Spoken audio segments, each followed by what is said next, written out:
Hello and welcome back to Chaosbane.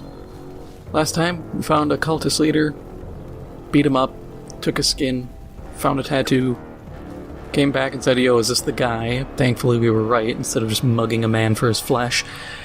And now we have to go find Kessler, essentially capture him, swipe his relics, and do unknown things with them.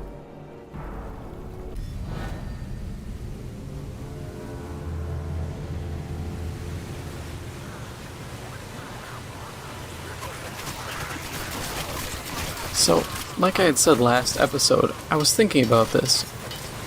Wouldn't capturing the relics be kind of pointless? Because if there's always someone feeble enough to serve chaos, wouldn't gathering them up just make it easier to have whoever the next weak willed guy be capture all the relics and use them? You know, why wouldn't you destroy them? And then I got thinking, well, wouldn't the Chaos Gods just be able to make new relics? I mean, they probably have the ability to just imbue some of their strength into whatever they feel like. So, realistically, what's stopping them from being like, oh no, you got my hammer of butt punching. Well, I'm just gonna make 3 more. And give them to my new Chaos Champions. Have fun, loser, now there's 3 more hammers to deal with. And even if they're not exact replicas, even if they're slightly lesser versions, just make stronger stuff. Or get more competent cultists.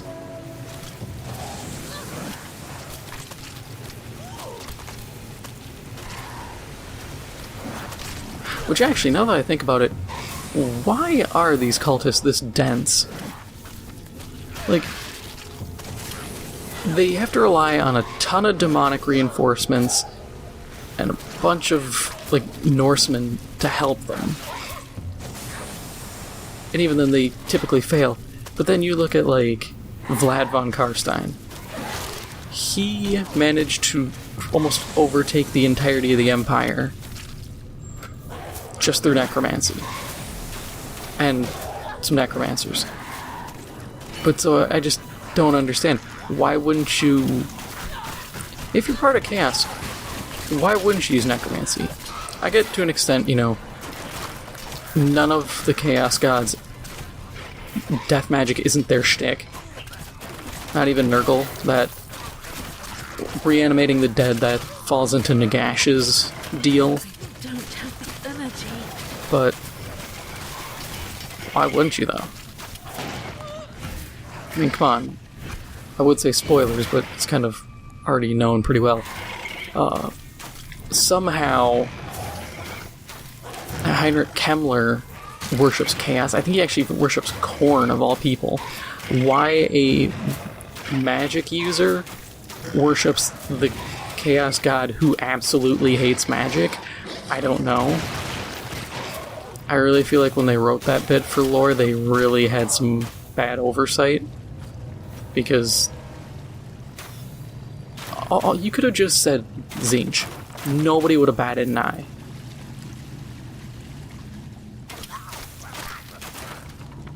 Tzeentch is kind of a douche and he uses magic, so whatever. That's like, nah, we picked the guy who absolutely despises mages. That's not even like a Shyamalan tier twist. That's just dumb. Which coincidentally kind of falls into Shyamalan tier twists.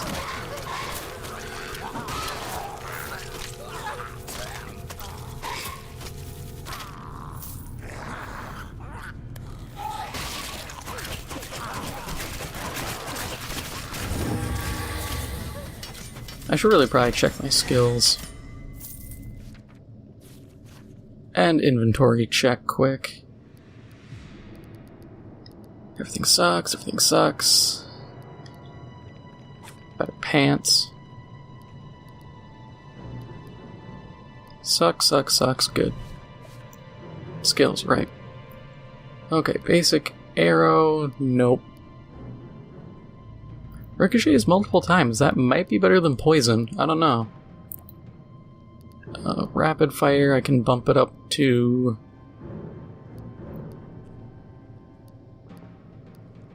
if I have a slowed enemy, that doesn't help me though. Throw a dagger that slows enemies. Yeah, sure, we'll give it a try. What's the worst I have to lose? Okay, usual stuff. Oh cool, I can trick out my dryad to make her suck less. Hang on, does this boost slow to run? Nope, never mind, don't care. I thought it was if it's poison. I was gonna be like, cool, if I get poison, then I can bust dudes up. I looked at these, like, trap abilities, and I just don't vibe with them. Each one triggers a damaging explosion, or triggers a poison explosion. Well, unless that damaging explosion is better than the poison explosion, you're kind of putting yourself at a disadvantage.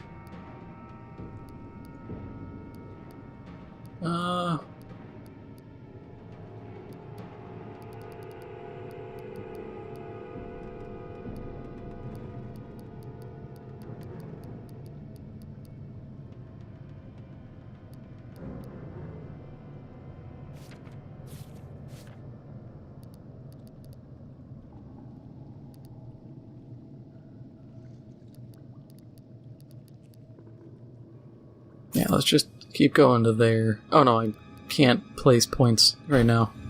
Whatever, I did what I could.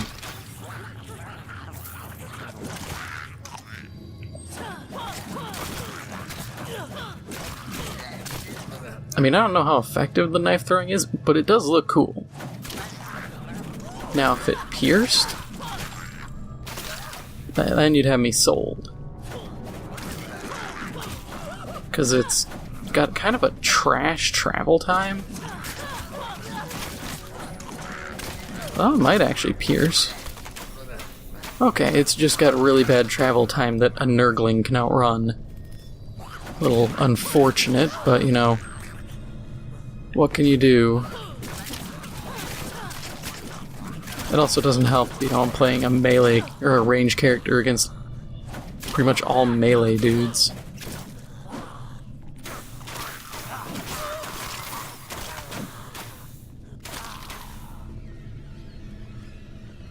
Oh wait, I need that red orb. Ooh, aww.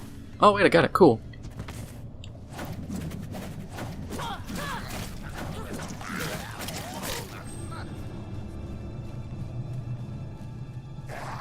And what was I talking about? Oh yeah, Death Magic, Nagash, and Kemmler being poorly written.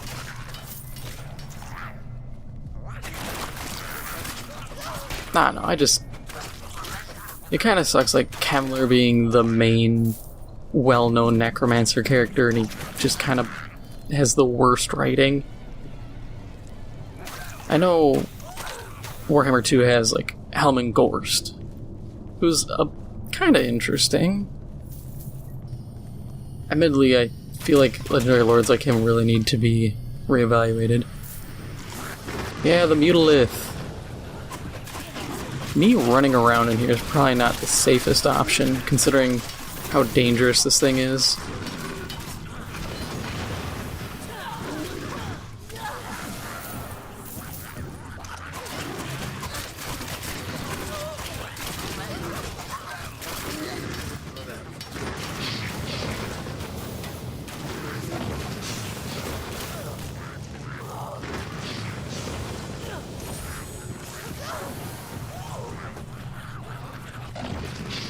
Oh yeah, I can throw my Dryad.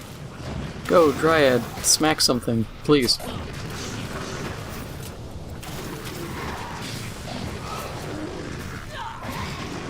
God, the stun sucks so hard. Alright, forget it, we'll just use our Blood Rage trick there and take everybody out. I was kind of hoping to save that a bit, but whatever. It got what I needed done far quicker than I could have just doing it manually.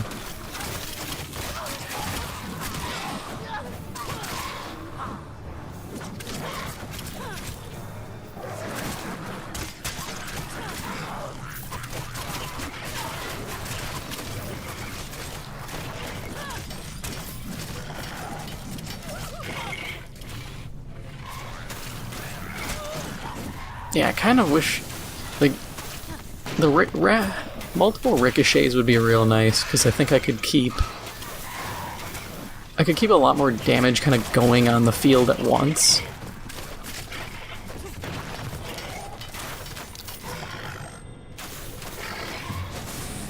Because the poison's useful, it just kind of falls off kind of quick. Yo, where's my dryad? Get out here. Smack things. I summon you for a reason.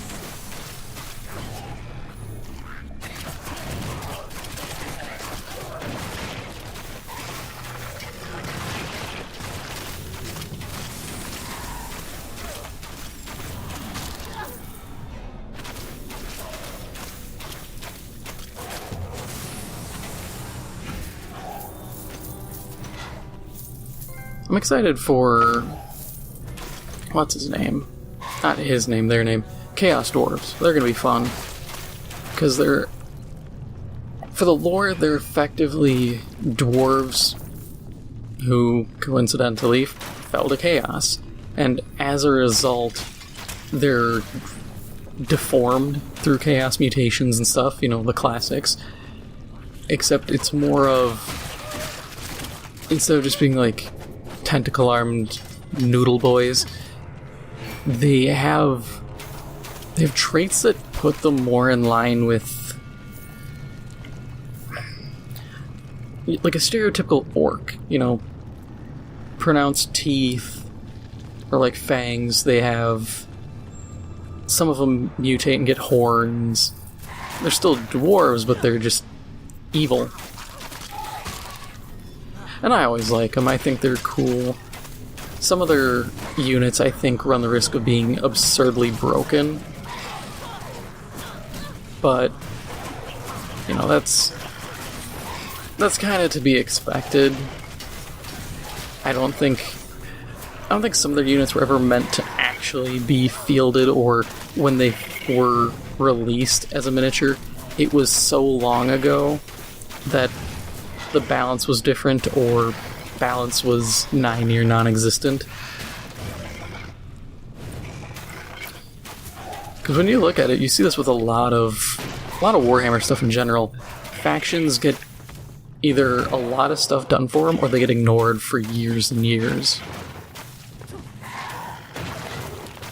That's one thing that's always bothered me with 40k is, you know, you have all these chapters and all these units, and they'll just come and go. You know, in one edition you'll have a bunch of stuff for a faction, and then the next edition they're just like, oh yeah, that just it broke down and they ran out of parts to fix it. And you're like, why? Why did you just suddenly remove this unit? Or they just don't acknowledge its existence at all, and then you're left with having to homebrew rules or use old rules, which, depending on the situation, can end up breaking an encounter even further. Or you just have to substitute it out for something else and be like, well, this is now something different because of reasons.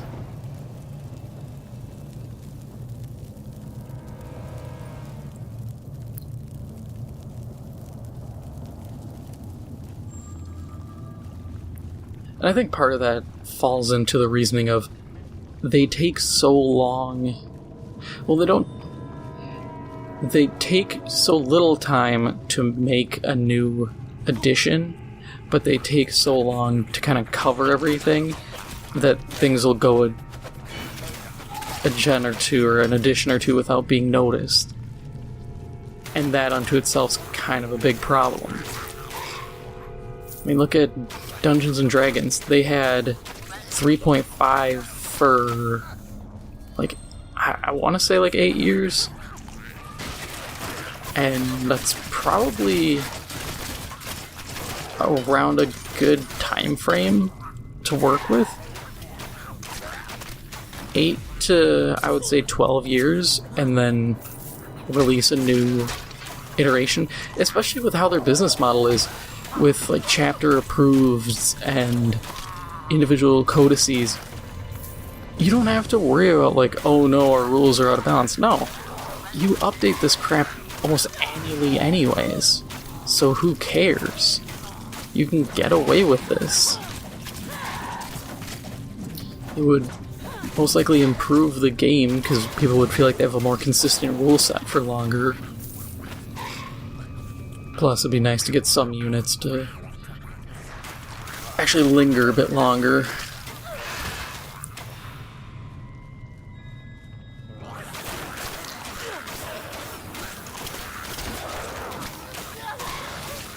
Also, why are there not more chaos, like, infused human weapons?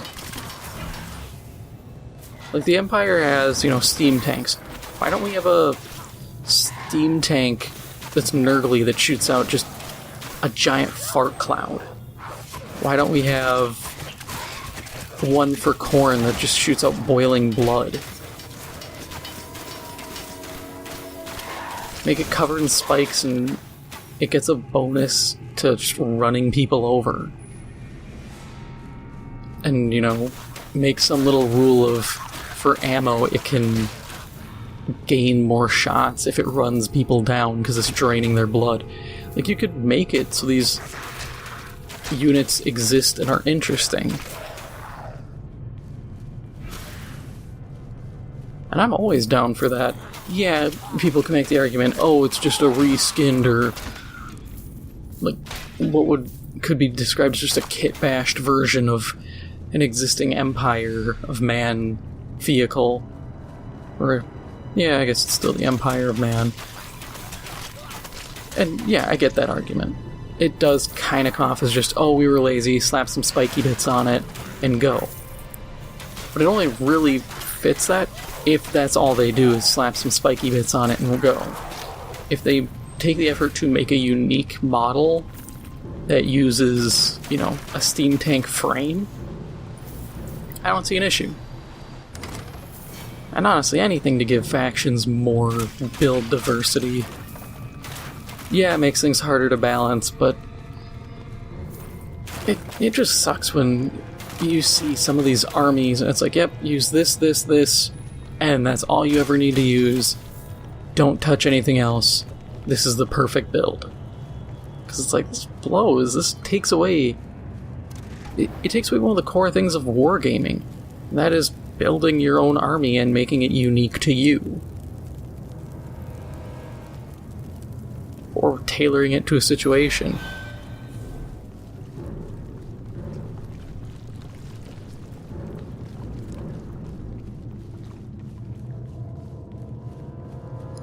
You don't have to go overboard, like, steam-powered, like, dirigibles and stuff is as far as I'd go with, like, dwarves. With the new weird dirigible stuff in Age of Sigmar, I wouldn't have, like, stubbers. I would have your standard guns that they already have on their dwarven gyrocopters and stuff, the steam cannons and whatnot, because I think that fits. Sisters, the Eye of Arda. Lord Nurgle is pleased at Magnus's fall, and he has favored me with his blessing. Asavar Kul is dead, but soon a new Chaos Lord will rise to take his place. All hail the Lord of Pestilence! Guy's got a bit of a belly on him. Also, I love how it's, oh, Nurgle rewarded me for Magnus's fall. Well, you didn't do anything, dude. That one Chaos Sorcerer zapped him with fart lightning. You just happened to be chilling in the sewers, which, also, why are these dwarven? Did Null just happen to have dwarven-made sewers just slapped in here? And I also feel like this is a bit much for just your run-of-the-mill sewer. Like, oh hey, what should we have our septic system look like? Oh, let's have a bunch of, like, gold inlay and fancy carvings. Let's have some dwarven faces and effigies carved into a nice wall where water shoots out of their mouths. It's like, dude, it's a sewer system. You don't need this. I'm hurt. People aren't taking trips to the sewer to look at your cool carvings. All you did was give the Chaos Cultists kind of a cool looking hangout.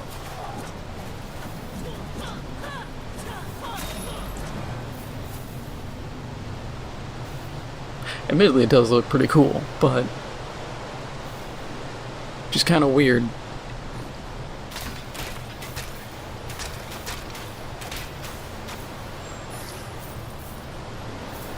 Snag all those. I'm going to grab the chests up here. Hopefully I get something cool.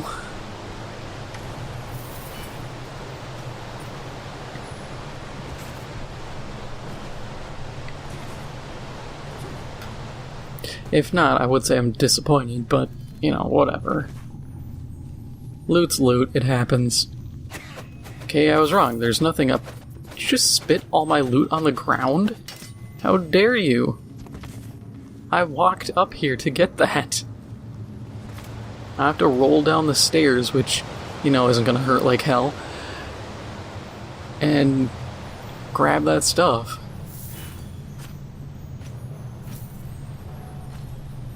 Am I seriously out of space? You're kidding me. Okay. We're gonna have to make room for stuff.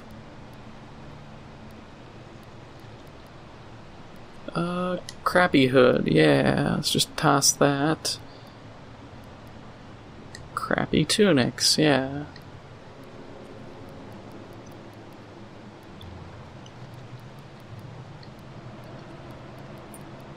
I knew I should have dropped my stuff off after the last mission, but I was thinking, oh, I'll be fine. And in reality, I was not fine. Not taking those trousers, you can't make me.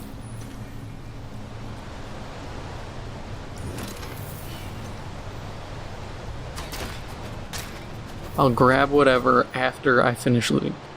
Don't have to, because we're maxed out. Cool.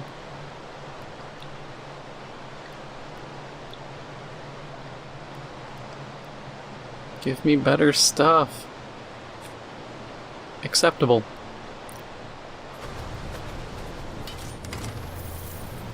Ah, and you give me another thing I have to make room for. There we go. It is done, High Lore Master. The cultists are slain.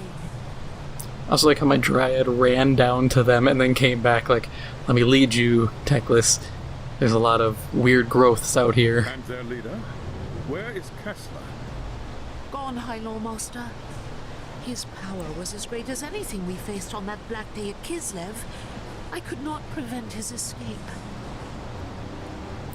Okay, that one's a lie. She just watched him walk out.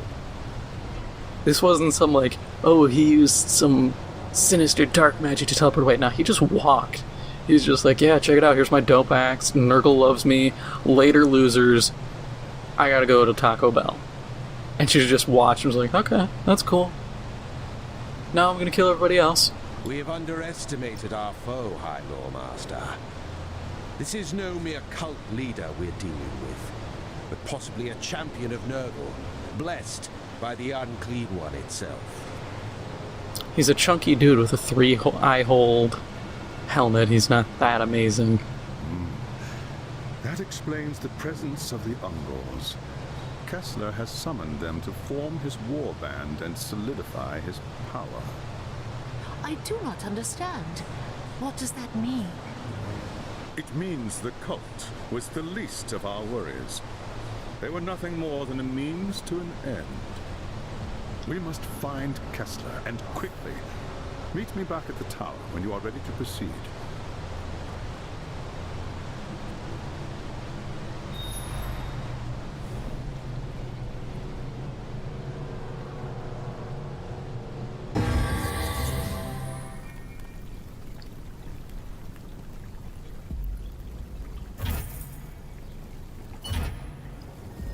Yay, more fragments. I still don't know what they do. I really hope I figure that out eventually. Yep, I already know about the god skill tree.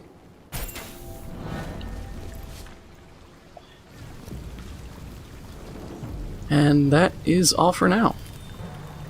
So, if you enjoyed this episode, please make sure to hit the like button. It helps out the channel a lot. If you're new, please make sure to hit the subscribe button. Thank you for watching, and I'll see you in the next one.